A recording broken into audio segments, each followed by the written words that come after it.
እርሱም በገድሉ ከፍ ከፍ እንዳለ ተቃራኒ ጠላት ዲያብሎስ በልቡ ክፉ ሐሳብ አሳደረበት። በልቡም ከበጎ ሥራ እኔ ያልሠራሁት የቀረኝ አለን ይል ጀመር። በስመ አብ ወወልድ ወመንፈስ ቅዱስ አሐዱ አምላክ አሜን። ክርስቶስ ተንሥአ እሙታን በዐቢይ ኃይለ ወሥልጣን አሰሮ ለሰይጣን አግዓዞ ለአዳም ሰላም እምይእዜሰ ኮነ ፍስሐ ወሰላም። የክርስቶስ ሰላም በሁላችን ላይ ይደር። ከእናቱ ከእናታችን ከንጽሕተ ንጹሐን ከቅድስተ ቅዱሳን ከድንግል ማርያም ረድኤት በረከቷን በሁላችን ላይ ያሳድርብን። የቅዱሳን የአባቶቻችንን ጸሎት ልመና የሰማ አምላክ የእኛንም ጸሎት ልመና ይስማልን። ከዚህ በመቀጠል እንግዲህ እንደተለመደው የቅዱሳንን ሕይወት በትረካ እንሰማለን። በዚህም ጻድቅ ከፍልስጤም ሰዎች ወገን ነው። ወላጆቹም ደጋጎች ክርስቲያኖች ናቸው። ይህንን ጻድቅ በወለዱት ጊዜ 5 ዓመት አሳደጉት። ከዚያም የቤተ ክርስቲያን ትምህርት የሃይማኖትንም ምስጢር ሕግና ሥርዓትንም እያስተማረ እንዲያሳድገው ለአንድ ሽማግሌ መምህር ሰጡት። ያ ሽማግሌ መምህር ተቀብሎ ልጁ አደረገው። ትምህርቱንም ሁሉ አምላካዊ ጥበብ ሃይማኖትንም አስተምሮ አመነኮሰው። ድቁናንም አሾመው። በበጎ ሥራም አደገ። ትሩፋትንም ምስጢራትንም አበዛ። እግዚአብሔርም ሁልጊዜ ያመሰግነዋል። በቀንና በሌሊት መጻሕፍትን ያነባል።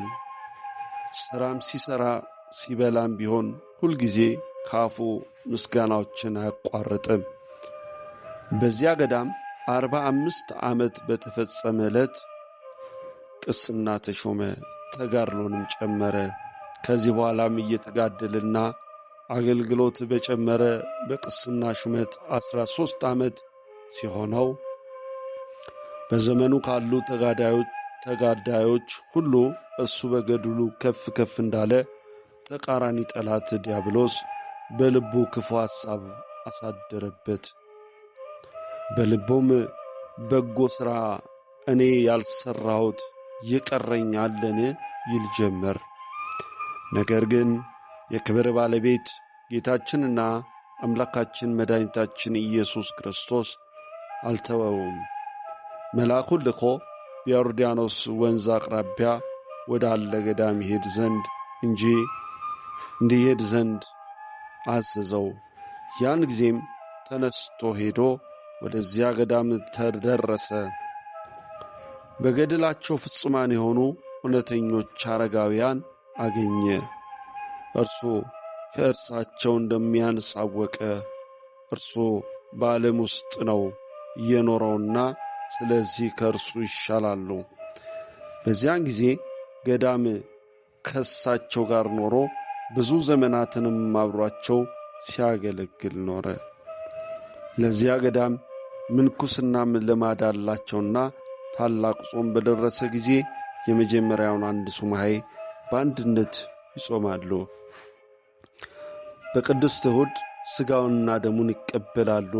በማግስቱም ሰኞ ጠዋት 26ኛውን የቅዱስ ዳዊትን መዝሙር እግዚአብሔር ብርሃኔ ነው ረዳቴ ነው ሰጥቶ ያድነኛል የሚያስፈራኝ ምንድን ነው የሚለውን እስከ መጨረሻው እየዘመሩ ይመጣሉ።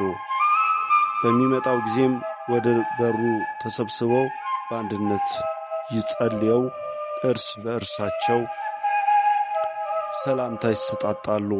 የገዳሙ አበምኔትም ይባርካቸዋል። በዚያ ጊዜ በኋላ እያንዳንዱ ወደ በረሃ ይበተናሉ። አንዱም በአንዱ ባልንጀራውን እያየ እንደሆነ እንዳያየው ወደ ሌላ ቦታ ይሄዳል። ቅዱስ ዘሲማስም በየዓመቱ ከእሳቸው ጋር መጥቶ በበረሃ ውስጥ ይዘዋወራል።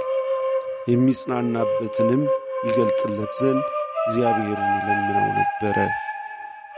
ሲዘዋወርም በበረሃው የምትኖር ግብፃዊት ማርያምን አገኘ። ከእርሷም በልጅነቷ ወራት በእርሱ ላይ እንዴት እንደሆነና በበረሃውም የሆነውን ኑሮዋን ከመጀመሪያው እስከ መጨረሻው ተረዳ። ከዚህ በኋላ በሁለተኛው ዓመት ሥጋውንና ደሙን ያመጣለት ዘንድ ፈለገች፣ እንዳለችውም አደረገላት።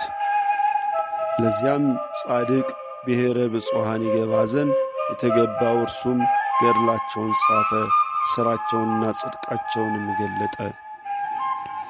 93 የሚሆን መላ ዕድሜው በተፈጸመበት ጊዜ በሰላም አረፈ። ለእግዚአብሔር ምስጋና ይሁን፣ በረከቱ ከእኛ ጋር ይሁን ለዘላለሙ ትኖር አሜን።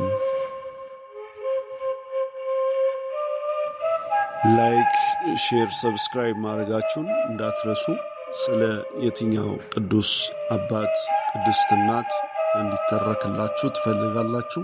የምትፈልጓቸውን ቅዱሳን አባቶች ወይም ቅዱሳን አንስት እናቶች ስማቸውን ከኮሜንት ላይ አስቀምጡ።